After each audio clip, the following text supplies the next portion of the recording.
लोकसभा का संग्राम अब चौथे चरण में पहुंच गया है, जहां 13 मई को 10 राज्यों की 96 सीटों के लिए मतदान होंगे।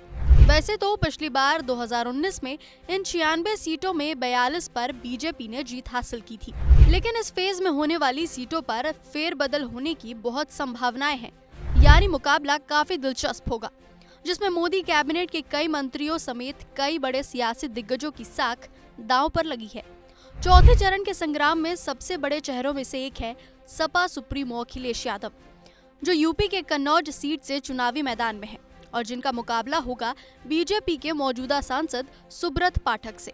यहाँ अखिलेश का केवल अपना गढ़ वापस लेने की चुनौती नहीं है, बल्कि उनका सियासी कद भी दांव पर है। अखिलेश के अलावा एक और सियासी चेहरा है जिस पर देश की नजर रहती है, और वो है AIMIM चीफ असदुद्दीन ओवैसी, जो अपने गढ़ हैदराबाद में फिर से चुनावी दंगल में उतरे हैं। ओवैसी के खिलाफ बीजेपी ने इस बार हिंदुत्व और महिला कार्ड खेला है और माधवी लता को मैदान में उतारा है। वैसे तो मुस्लिम बहुल इलाके वाले इस हैदराबाद में ओवैसी ही मजबूत नजर आ रहे हैं। ऐसे में देखना है कि ओवैसी की जीत का सिलसिला यूं ही बरकरार रहता है या फिर बीजेपी के हिंदू कार्ड से ओवैसी के तिलिस्म का किला ढहता है। इस चुनावी दंगल में मोदी कैबिनेट के कई मंत्रियों की भी साख दांव पर है। बीजेपी के टिकट पर केंद्रीय गृह राज्य मंत्री अजय मिश्रा टेनी एक बार फिर यूपी की खीरी के चुनावी संग्राम में है और हैट्रिक लगाने की तैयारी में है।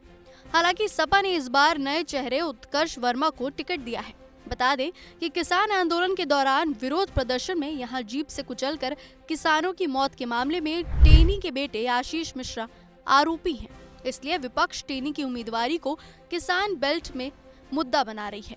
मोदी कैबिनेट के एक और मंत्री चुनावी दंगल में उतरे हैं। बिहार के बेगूसराय से बीजेपी ने एक बार फिर से अपने फायर ब्रांड नेता और केंद्रीय मंत्री गिरिराज सिंह पर दांव खेला है, जिनका मुकाबला होगा भारतीय कम्युनिस्ट पार्टी के अवधेश राय से, जिन्हें आरजेडी और कांग्रेस का समर्थन भी है।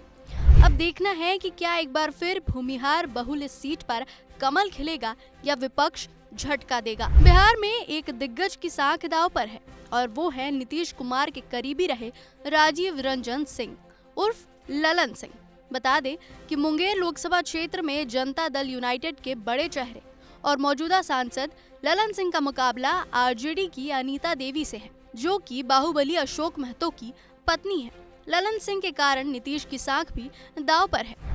मोदी कैबिनेट के एक और मंत्री की भी चौथे चरण में अग्नि परीक्षा होगी। बिहार के उजियारपुर में बीजेपी उम्मीदवार केंद्रीय गृह राज्य मंत्री नित्यानंद राय के सामने अपने वोट बैंक को साधे रखना और आलोक मेहता के लिए MY समीकरण के साथ कुशवाहा वोटर जोड़ने की चुनौती है। केंद्रीय मंत्रियों की इस लिस्ट में एक और नाम शामिल है और वो हैं जनजातीय मामलों के केंद्रीय मंत्री अर्जुन मुंडा। बीजेपी ने एक बार फिर झारखंड की खूंटी सीट से अर्जुन मुंडा को चुनावी मैदान में उतारा है, जिनके खिलाफ कांग्रेस ने कालीचरण मुंडा पर दांव खेला है। इसके साथ ही एक और बड़ा सियासी चेहरा है जिसकी साख की परीक्षा चौथे चरण में होगी, और वो हैं बॉलीवुड के शॉटगन और बिहारी बाबू के नाम से मशहूर शत्रुघ्न सिन्हा। टीएमसी के टिकट पर शत्रुघ्न सिन्हा पश्चिम बंगाल की आसनसोल में दोबारा मैदान में है, जिनके खिलाफ बीजेपी ने अनुभवी नेता सुरेंद्र सिंह अहलूवालिया को उतारा है। ये वही सीट है जहां से भोजपुरी पावर स्टार पवन सिंह ने बीजेपी के टिकट मिलने के बाद यू टर्न ले लिया था। पश्चिम बंगाल में ही एक और सियासी दिग्गज चुनावी मैदान में है। बहरामपुर से कांग्रेस के टिकट पर कद्दावर नेता अधीर रंजन चौधरी मैदान में है, जबकि तृणमूल कांग्रेस ने पूर्व अंतर्राष्ट्रीय क्रिकेटर यूसुफ पठान को अपना उम्मीदवार बनाया है। वहीं इस सीट पर इतिहास बदलने की कोशिश कर रही बीजेपी की उम्मीदें अपने कैंडिडेट निर्मल कुमार साहा पर टिकी है। यानी अधीर रंजन की लड़ाई आसान नहीं रहने वाली। चौथे चरण में दक्षिण भारत में भी एक बड़ा चेहरा चुनावी दंगल में है, और वो है आंध्र प्रदेश सीएम जगन मोहन रेड्डी की छोटी बहन YS शर्मिला, जो भाई का साथ छोड़कर कांग्रेस के टिकट पर चुनावी मैदान में है। YS शर्मिला आंध्र प्रदेश की कडपा सीट पर कांग्रेस उम्मीदवार है, जो मौजूदा सांसद और अपने चचेरे भाई YS अविनाश को चुनौती दे रही हैं। कडपा लोकसभा सीट से चुनाव लड़ने के शर्मिला के फैसले ने पारिवारिक कलह को अब पूरी तरह से राजनीतिक लड़ाई में तब्दील कर दिया है। बता दें कि 13 मई सोमवार को चौथे चरण के लिए वोटिंग होगी, जिसके लिए सभी सियासी दलों ने ताकत झोंक दी है। ऐसे में इन दिग्गजों की साख दांव पर लगी है। आपको क्या लगता है?